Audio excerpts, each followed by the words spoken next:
Good morning, class. Good morning, ma'am. So, I am Preeti Singh, your social science educator as well as your principal, and I'm here with the 13th chapter, The Modern Age in Europe, Industrial Revolution. So, children, nothing happens just like that. There are reasons, there are causes for the happenings.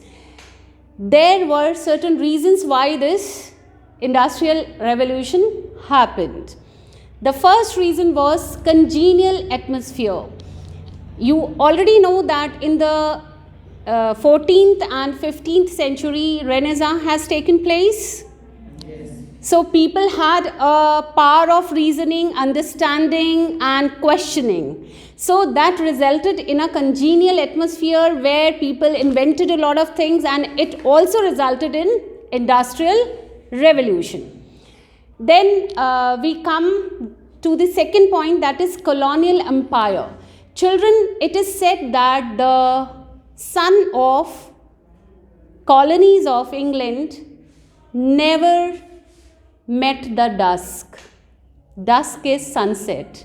So they had such a huge colony into the entire world that they, one or the other place, the sun was always on. The sun had risen. So it means they had a vast empire. So the colonial empire was also a reason. Now the third point for the industrial revolution is availability of natural resources. Children, England was very rich in coal and iron. And the area where the coal and iron was situated, you know, it is excavated from land, from the earth, right? So the area from where it was excavated was also very close. So they did not have much problem into transportation. Why do we need coal in industry and iron in industry? Basically, this mobile is made of iron. So all your Tulu pump is made of iron. Your machines are made of iron.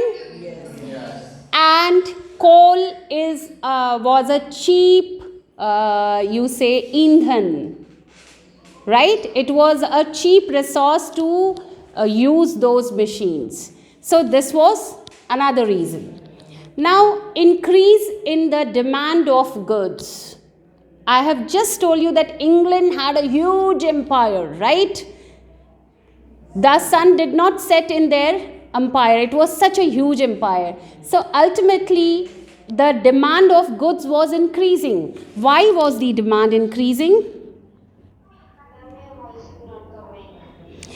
Britain had Napoleonic wars, and due to that, the progress in the continental area was restricted.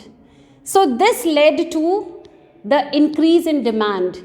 Suppose we have a war in a country, God forbid, we have a war in a country, then do you think that our industries and the other factories and all would be running with full strength? No, because of the other issues, like our focus is on the war. Same thing was the result of the Napoleonic wars, and ultimately the continental countries resulted in, in the continental countries, it resulted in demand of goods. Now, colonies which England had was also a market. Like, I'll give you an example. The Indian peasants were growing meal, indigo. I had told you this before. They were not growing crops. No, but then they need something to eat, right? Our Indian farmers were growing cotton in their fields when we were not free. But then they need something to eat, right? Yes. In both the crops, the Britishers were forcing them to grow industrial crops.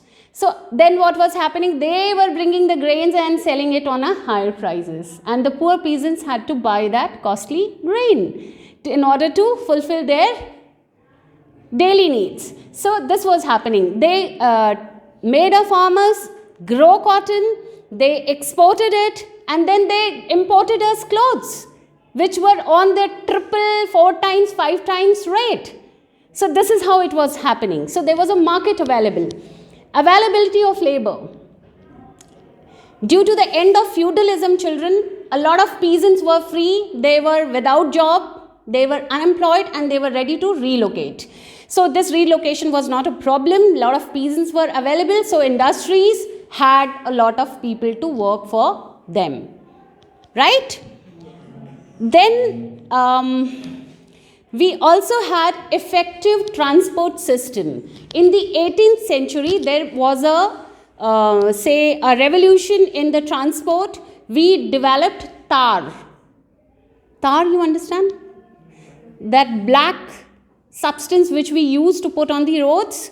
It holds the rest of the things, the pathar and those stones, grinded stones. So tar helped in building good roads, and transport became very, very easy. And in the meantime,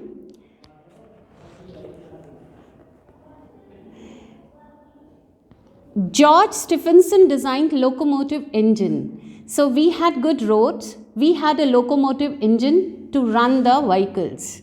So that also helped into industrial revolution. Now last point, use of steam. James Watt, he invented steam engine, and as a result, steam was used to be used in the machines and drive the machines, and you have steam engines. Earlier, the Indian railways were driven by steam engines. It was driven by coal. Nowadays, we have electricity locomotives.